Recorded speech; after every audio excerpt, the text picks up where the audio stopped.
Listo chicos, buenos días, espero que se encuentren muy bien, que hayan amanecido de la mejor manera. 8:55 de la mañana con ¿cuántos segundos? Con 38 segundos, ¿ya ven? Nos hemos levantado este día para un nuevo día, una nueva oportunidad de hacer bien las cosas con toda la actitud del mundo mundial, ¿sí? Y por sobre todas las cosas, a aprender algo, ¿sí? Todos los días podemos aprender, todos los días. Y el día de hoy pues vamos a seguir aprendiendo. Hoy vamos a ver sobre el clima y los biomas de la Tierra a manera general, ¿sí? Conceptos generales que a ustedes les van a servir y les van a apoyar para el próximo año, ¿sí? Entonces vamos a comenzar. Voy a compartir ya la, la presentación. Sí, claro, así como dice Raúl, no nos iremos de este día a la cama sin aprender algo bueno este día. ¿Sí? Entonces, denme un segundo, vamos a compartir. Listo, ok, ahí está. Sí, estamos grabando la presentación muy bien. Y vuelvo acá donde ustedes al Zoom. ¿Dónde está? Ok, vamos acá. Y compartimos la presentación. Exacto. Ahí ustedes ya están viendo la presentación. ¿Sí? Ok, ahí. Ya. Muy bien. Bueno chicos, hoy vamos a ver sobre el clima y los biomas de la Tierra. Como habíamos visto en clases anteriores o en clases pasadas, nuestra Tierra es tan mega diversa y tiene un montón de climas, un montón de... Deme un segundito, vamos ahí. Ok, ahí les veo algunos más. Ya, tiene un montón de climas, de microclimas, y eso es gracias a la latitud y a la altitud, y también, por supuesto, al relieve y a todos los factores que habíamos visto a lo largo de las clases pasadas, para mostrarnos esta belleza de planeta Tierra que nosotros tenemos. ¿Sí? Entonces, vamos a comenzar. ¿Sí? Lo primero que quiero que ustedes vean o que ustedes aprendan, ¿qué es un bioma? ¿Sí? ¿Qué es un bioma? Un bioma no es nada más ni nada menos que un tipo de división ecológica. ¿Sí? Es un tipo de división ecológica que se caracteriza por poseer una comunidad de plantas específicas.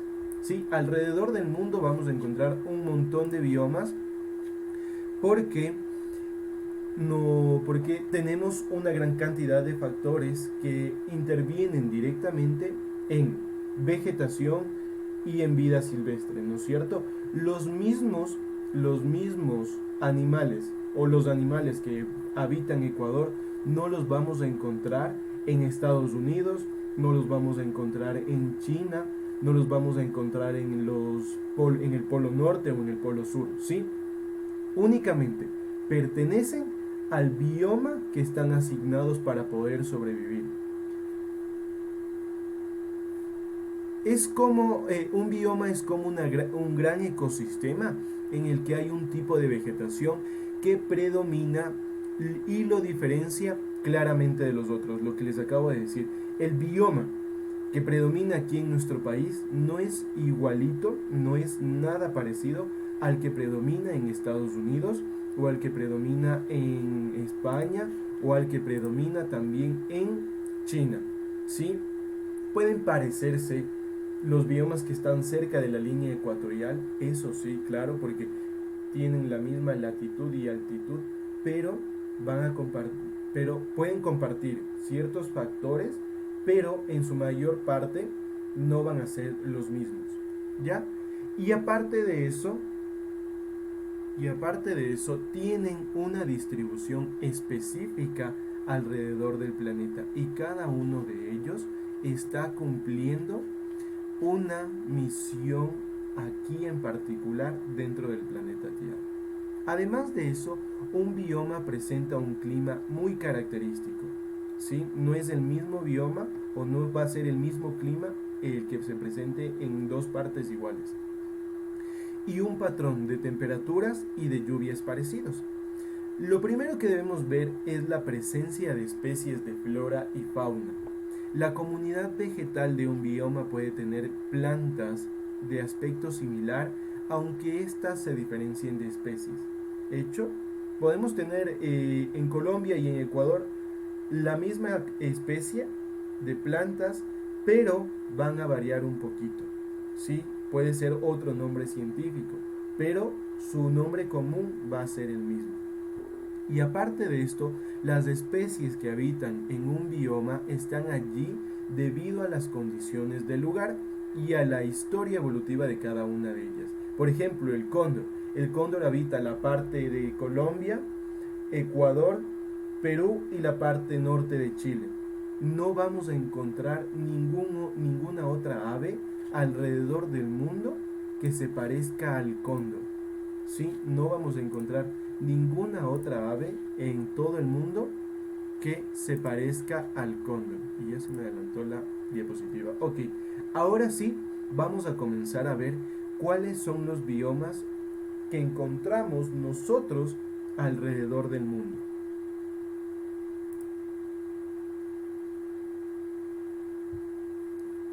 La primera o el primer bioma que nosotros podemos enumerar es la tundra.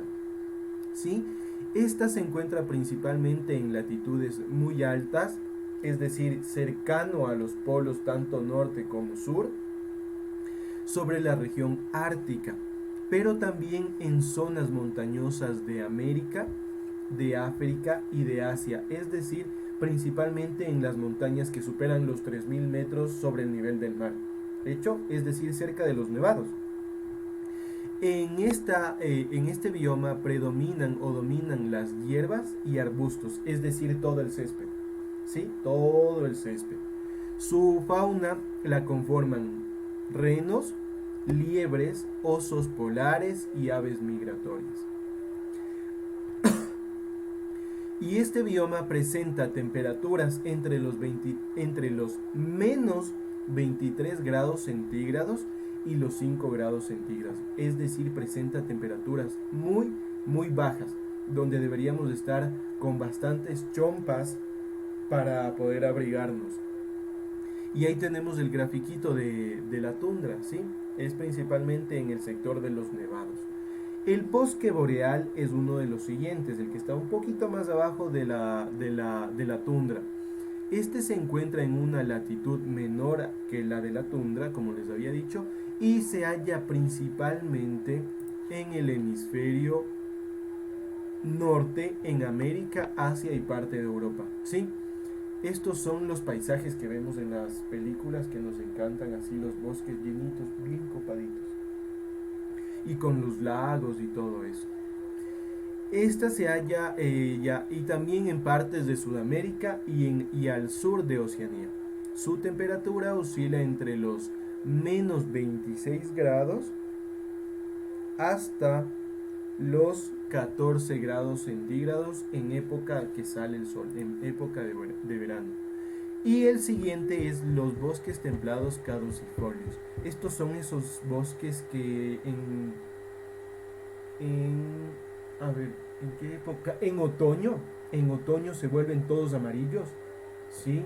En época de otoño, cuando caen las hojas, especialmente en Estados Unidos y en Europa. ¿Por qué? Estos se encuentran principalmente al este de Norteamérica y al este de Asia y en el occidente de Europa. Es cuando todos esos bosques se vuelven amarillos y comienzan a caer las hojas de los árboles y es bien bonito.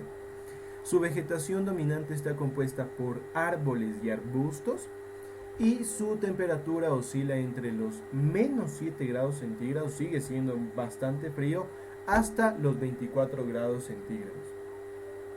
El pastizal o pradera es el siguiente que vamos a ver. Y este se encuentra únicamente en el centro de Norteamérica y al oeste de Asia y en el sureste de Sudamérica. Su vegetación dominante son pastos y malezas, son los pastos y malezas. Y su temperatura oscila entre los 0 grados centígrados y los 25 grados centígrados. Es decir, aquí ya tenemos una más bonita temperatura para poder vivir. Y Ojo aquí, ojo con este dato. La mayor parte de este bioma ha sido transformada por la agricultura debido a su calidad de suelos. Este es el bioma más extenso o que más podemos encontrar en el mundo y es el más rico en sus suelos y principalmente explotado para la agricultura. Es el que encontramos nosotros aquí, ¿sí? Porque si nosotros vemos, la mayoría de suelos son utilizados para la agricultura y se da cualquier tipo de producto, ¿no es cierto? Se dan las papas, se dan las habas, se da el frejo, lentejas, zanahoria, remolacha, lechuga, calabacín, se da el sambo, se da el zapallo, etcétera, etcétera, etcétera. Entonces, miren la diversidad de productos que proceden o que nacen de los suelos, ¿ya? El siguiente es el desierto. Es uno de los más feos porque está seco, ¿no? Sí, es bien seco. Pero tenemos dos clases de desiertos. Dejen de bostezar, chicos. Nos tapamos la boquita, porfa. Si vamos a bostezar. La primera clase de desierto es el frío. Y son biomas muy, muy secos. Y se encuentran principalmente en la zona central de Asia.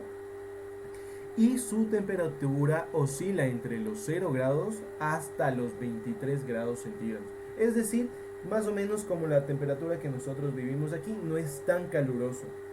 Pero hay los desiertos cálidos. Aquí sí ya son en las regiones extremadamente secas, donde puede llover 3 o 4 días al año, como no puede llover nada de nada.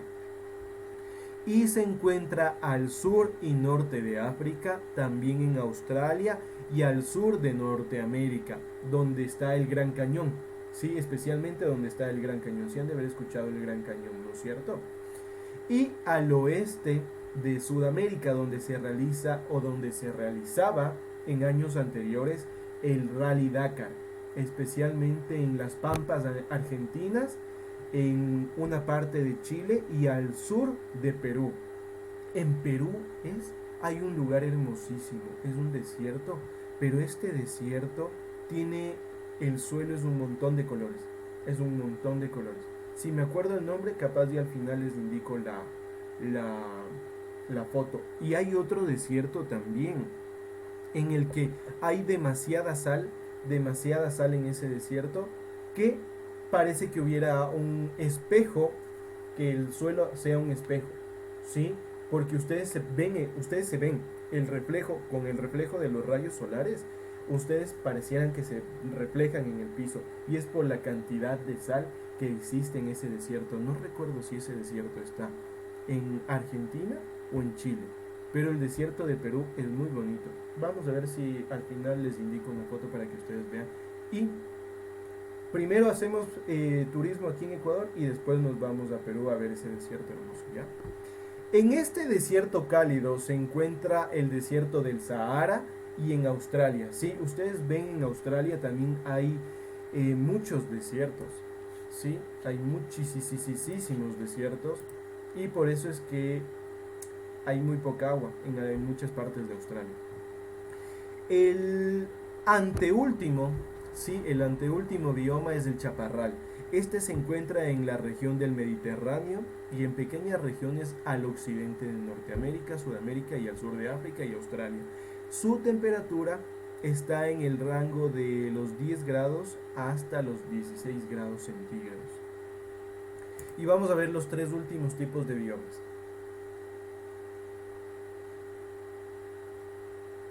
La sabana y el bosque seco. Se encuentra en latitudes cercanas al Ecuador, principalmente al norte y al este de Sudamérica y en la franja media de África. El clima del bosque es muy parecido al de la sabana, pero en este ya encontramos algo de pastizales, algo de árboles, más vegetación y más fauna. Y su vegetación, el clima del bosque es muy parecido al de la sabana y ambos son semiáridos, y aunque en época seca puede no llover, en época de lluvias caen torrencialmente aguaceros. Esto está, por ejemplo, en el río Nilo. En el río Nilo, cerca del río Nilo, hay un ejemplo clarísimo de este tipo de bioma. Ahí hace un calor, unos soles, pero cuando es época de lluvia, el río Nilo tiende a desbordarse y crecen los pastizales. Y ahí se acercan todos los animales que viven en la sabana a tomar agua, especialmente aquí en esta época de lluvia. Y es donde los cocodrilos se aprovechan y los comen a las cebras, a los rinocerontes, a los hipopótamos y etcétera, etcétera, etcétera. ¿Ya? El bosque tropical, este ya les va a sonar mucho más parecido porque ya nos vamos acercando al bioma que se encuentra en nuestra zona. Este se encuentra al sur de Asia, al sur de África y al norte de Australia y en una pequeña región de Centroamérica y del este de Sudamérica. Su vegetación está compuesta principalmente por árboles y su temperatura varía entre los 22 grados centígrados y los 27 grados centígrados. Aquí encontramos una estación lluviosa breve con una seca y en ocasiones dos periodos de sequía. Aquí principalmente están en la zona de la cultura maya. Sí, si nos acordamos de la cultura maya, ahí está principalmente este tipo de bioma. Y ahora sí, el que nosotros tenemos, la selva húmeda tropical. Esta se encuentra sobre la línea del Ecuador, es decir, toda la latitud cero. Toda la latitud cero que gira alrededor del mundo. Posee la mayor diversidad de plantas y animales del planeta y, ojo, puede tener 500 especies de árboles en tan solo 1 metro cuadrado. En tan solo 1 metro cuadrado. ¿Se dan cuenta? 500 especies de árboles en tan solo 1 kilómetro cuadrado. 1 kilómetro cuadrado. Estamos hablando de...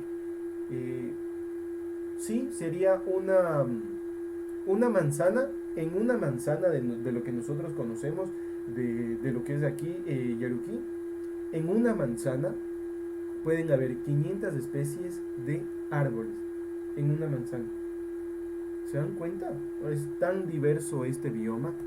Ahora vamos a ver, en alguna clase hablamos de que, claro, hay ecosistemas terrestres, pero también hay ecosistemas acuáticos.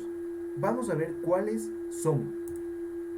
Tenemos en los ambientes acuáticos dos tipos.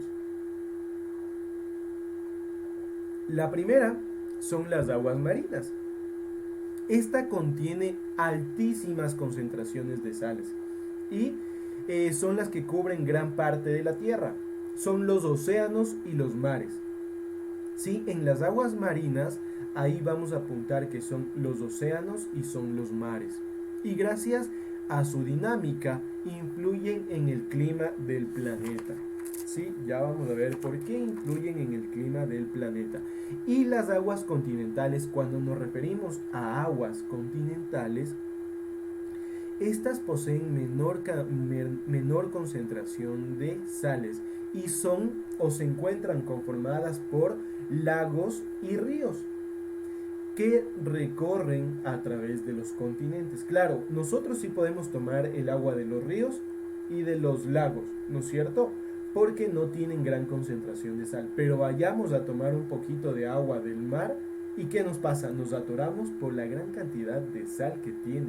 Cuando nos ahogamos en el mar y tomamos o se nos entra un poquito de agua, sal a la nariz, ¿qué pasa? Comenzamos a chorrear, ¿no es cierto? Es por la gran cantidad de sal que tiene el agua del mar. Pero no nos pasa eso cuando nos metemos a un lago o a un río, ¿verdad? Pero hace muchos años atrás los ríos y los lagos con las lagunas tenían una gran cantidad de nutrientes y materia orgánica, es decir, materia viva, seres vivos, ¿no es cierto? Pero en la actualidad, y esto es por culpa de los seres humanos, ya no hay mucha vida ni siquiera en las quebradas. Vamos nosotros a ver la quebrada que tenemos aquí en Yaruquí. No nos podemos meter, ¿sí? Ni siquiera nos podemos acercar porque tiene un olorcito desagradable y eso es gracias al alcantarillado y a los desechos orgánicos que nosotros mismos botamos, ¿sí? Y ya no hay vida ahí ya no hay vida. El río Machángara, sí, el río Machángara era uno de los donde la gente entraba a bañarse. La gente entraba a bañarse en los años 50, 60, 70. Andaba, la gente se metía ahí a bañar en el Machángara. Ahora el río Machángara tiene una gran cantidad de organismos y bacterias que nos puede dañar. Nos puede dañar primero la piel. Segundo, también nuestros órganos internos, si es que llegamos nosotros a consumir esa agua. Y eso lo ha hecho la mano del ser humano. ¿Sí? Porque dice... Ah, ya. No, no hay problema, Justin. La clase está grabada, chicos. La clase está grabada. Está siendo grabada. Ahora vamos. Ya les decía. ¿Por qué las aguas marinas influyen en el clima del planeta? ¿Se acuerdan que yo les había hablado de la corriente del niño? O del fenómeno del niño. Pues también hay el fenómeno de la niña. El fenómeno del niño, por ejemplo, es un fenómeno climático que se caracteriza por el fuerte aumento de las lluvias en las costas de Perú, Ecuador y Colombia. ¿Sí? Solo va a estar presente aquí en Ecuador, Colombia y Perú. Y ocurre especialmente en diciembre, mes en el que normalmente se espera una temporada seca en la región. Al mismo tiempo, se registra sequía en las costas de Indonesia, en el norte de Australia y en el sur de África. Este fenómeno produjo graves consecuencias entre los años 1997 y 1998. Actualmente, el año anterior no se vio mucho el fenómeno del niño.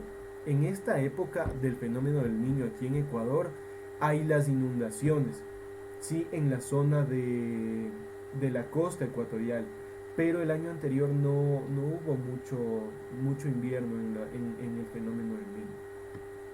Y también hay el fenómeno de la niña.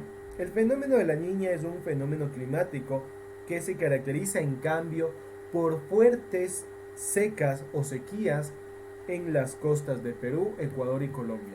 Mientras que el fenómeno del niño, miren, hay mucha lluvia y se incrementa el agua, el nivel de agua.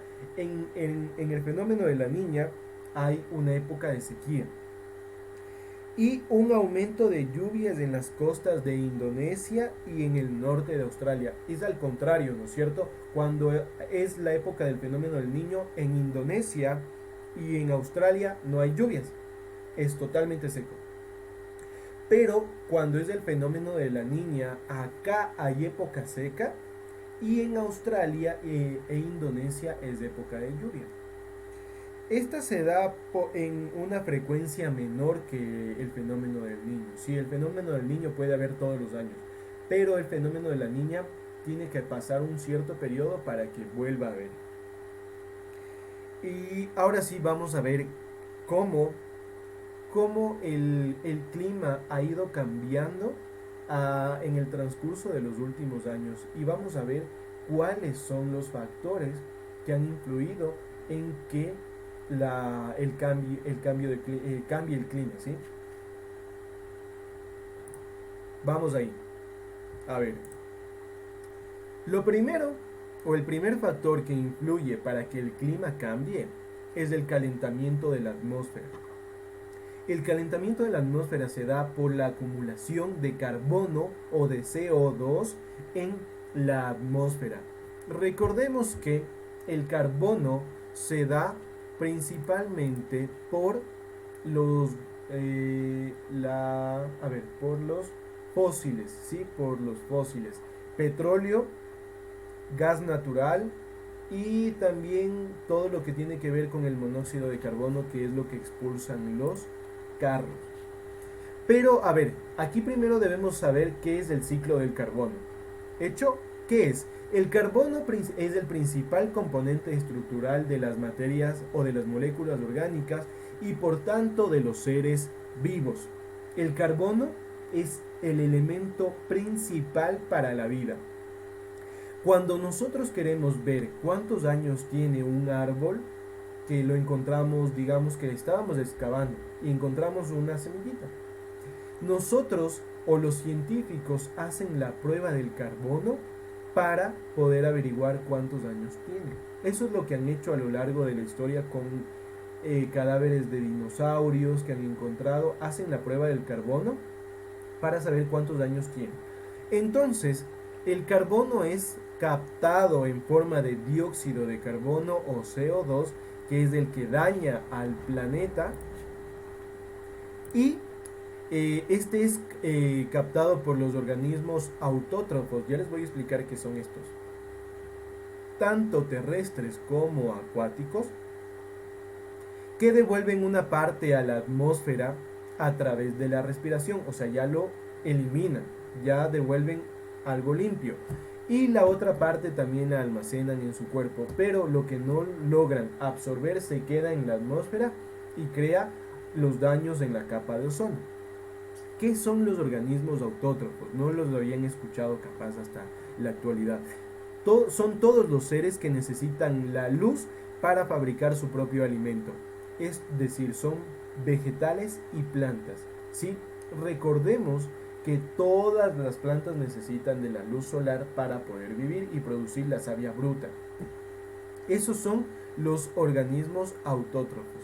Si se acaba la reunión, chicos, nos volvemos a conectar, ¿sí? Porque todavía nos faltan algunas diapositivas. Vamos a ver la siguiente lámina. Ahora sí, vamos a ver cuáles son los factores que influyen en la destrucción de la capa de ozono y que también el clima cambie. Miren, lo primero o el más importante es los combustibles fósiles, ¿sí? ¿Cuáles? Por ejemplo, el carbón, ¿sí? El carbón, el petróleo, el oro negro y el gas natural. Si hemos nosotros visto los campos petroleros en el oriente, estos para poder procesar el oro negro y que se vuelva gasolina, tienen que expulsar una gran cantidad de humo y de fuego al ecosistema, y esto implica de que se vaya dañando y se vaya contaminando mucho más la atmósfera. Otro de estos, recordemos que el carbón, el petróleo y el gas natural han sido incorporados a la vida por el ser humano. Nos hemos hecho dependientes de estos factores para poder vivir. Miren, en la actualidad hay carros eléctricos, pero ¿por qué no son tan vendidos como los carros tradicionales? ¿Se han hecho la pregunta? ¿Y por qué los carros eléctricos cuestan muchísimo? ¿Y por qué no los carros a petróleo o a gasolina no cuestan tanto? ¿A quién está favoreciendo ese sector? ¿Por qué no se vuelve tan cotidiano el ir a comprar un carro eléctrico? Y se ha vuelto tan cotidiano comprar un carro a gasolina. Están favoreciendo a muchos sectores poderosos del mundo. Por eso es que no se inventan algo para que los carros eléctricos dejen de costar tanto. ¿Se dan cuenta? ¿Por qué los celulares siguen siendo fabricados a base de coltán? El coltán también, como habíamos visto hace clases anteriores, es uno de los elementos más contaminantes. ¿Por qué? ¿Por qué sigue pasando eso? Porque siguen favoreciendo a muchos grupos poderosos alrededor del mundo que quieren seguir contaminando el planeta Tierra. Y nosotros, claro, seguimos comprando estos dispositivos o estos medios de transporte y que les siguen beneficiando. Ahora vamos a ver, hay un estudio, se ha realizado un estudio el cual refleja que se ha incrementado un daño y una contaminación de la atmósfera en un 27% en los últimos años. En los últimos años se ha incrementado el daño a la atmósfera en un 27%. Esto o este cambio no lo habíamos visto hasta en los últimos 650.000 años. Ni siquiera cuando se dio la extinción de los dinosaurios hubo un cambio en la atmósfera de la magnitud en la cual estamos en estos días. ¿Sí? Los gases de invernadero, también conocidos como, por ejemplo, el dióxido de carbono que emanan los medios de transporte, ¿sí? Son los que actúan como un filtro para que en la atmósfera ingresen directamente los rayos ultravioletas y se acumulen. Es decir, los gases de efecto invernadero. A ver, ¿qué es lo que pasa, chicos, con estos gases? Estos permiten que se abran huequitos en la capa de ozono e ingresen los rayos ultravioletas directamente. Y estos hacen también que se vuelva una especie de tapa de olla para que no regresen al espacio y se acumulen aquí y se dé el conocido calentamiento global. ¿Qué pasa cuando la mami pone la tapa de la olla y la olla está prendida? Ya no sale el humito, ¿no es cierto? Ustedes ya no ven que sale el humito. Ese humo se va concentrando en la tapa y se aumenta la temperatura. Es lo mismo esto de los gases de efecto invernadero. Posibilitan que los rayos ingresen de manera directa y crean este filtro para que estos mismos gases se queden en la atmósfera y se cause o se incremente el calentamiento global. Miren ahí. Entre los gases se encuentran el dióxido de carbono o CO2, el monóxido de nitrógeno o N2O y el metano, el CH4. Y estos son liberados por, primero, las actividades agrícolas, por todos los productos que se usan como pesticidas, herbicidas y todos esos. Los depósitos de basura es otro de los que incrementan los gases de efecto invernadero. El proceso de tratamiento de aguas residuales, porque usan muchos productos o muchas sustancias químicas para tratar de limpiar el agua y que ésta se vuelva consumible. La explotación del carbón, por supuesto, el uso de combustibles fósiles como el petróleo y el gas natural y el último factor, la deforestación. La deforestación influye muchísimo en que se incrementen los gases de efecto invernadero. La selva amazónica es uno de los pulmones más importantes del mundo y es uno de los que está siendo talados indiscriminadamente en los últimos años. Cuando se elimine la selva amazónica, ahí recién nos vamos a dar cuenta del cambio climático. ¿Sí?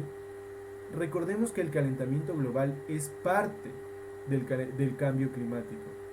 Ahí recién nos vamos a dar cuenta de las sequías que se van a venir en todo el mundo, porque la selva amazónica es la primera fuente de humedad en el planeta. Si se acaba la reunión nos volvemos a conectar, chicos. Ahí vamos a dejarlo para que no nos corten la última diapositiva. ¿Sí?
Todos a ejercitarnos como Frank. Estiramiento, estiramiento. Eso.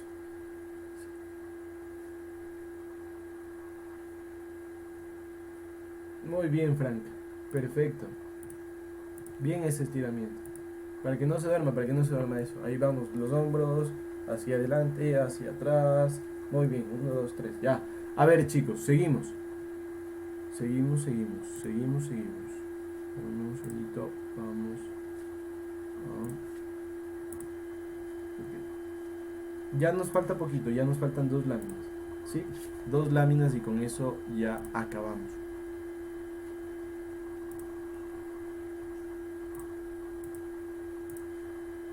Listo. Ahí estamos viendo, ¿ya?